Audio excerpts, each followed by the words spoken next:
8 heures ce matin à Kourou. Les dernières vérifications. Et bientôt du jamais vu, Ariane va se promener en plein air. Près d'1 kilomètre, c'est parti de la zone de lancement où elle doit se rendre.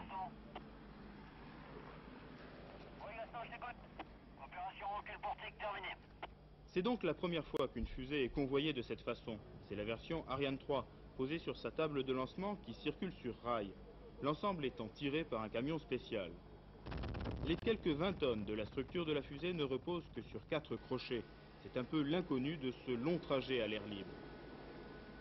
Contrairement au premier pas de tir où toute la campagne se faisait en un seul lieu, sur ce nouvel ensemble de lancement, les événements sont scindés en 2 parties.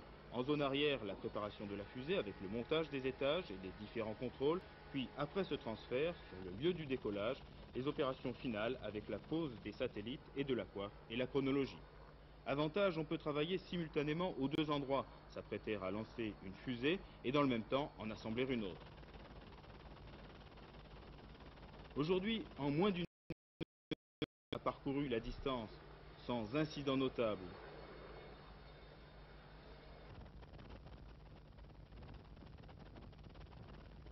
Une opération sans précédent et le premier choc. On est sorti du dock à 1 km/h et après, ensuite on est parti à 2 km. Là vous transpirez, là, ça fait un drôle d'effet d'être chaud. Et être le chauffeur d'Ariane, ça donne quelque chose comme impression, ça? C'est impressionnant, oui. Quoique je la voyais pas... Responsabilité quand même. Assez. Une fois Ariane dans sa zone de lancement, les bras cryogéniques qui servent avant le décollage au remplissage du 3e étage sont refermés.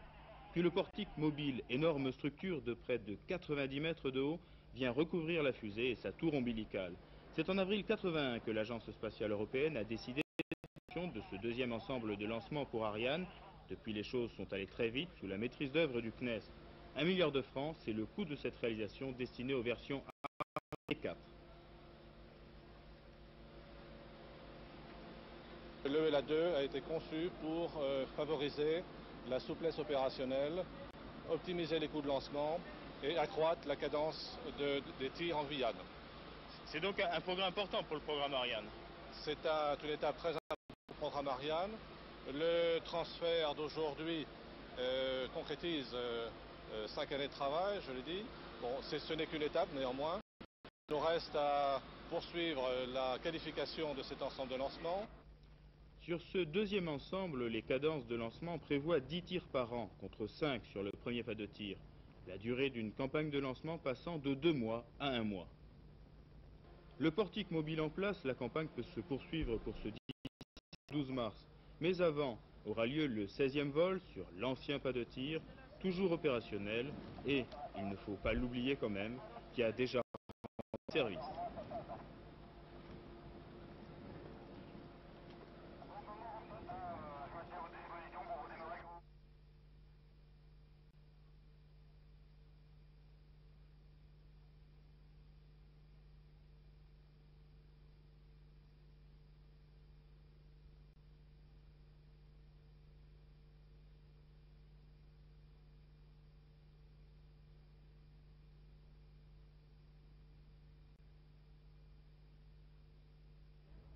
Il y a pas de début ou pas?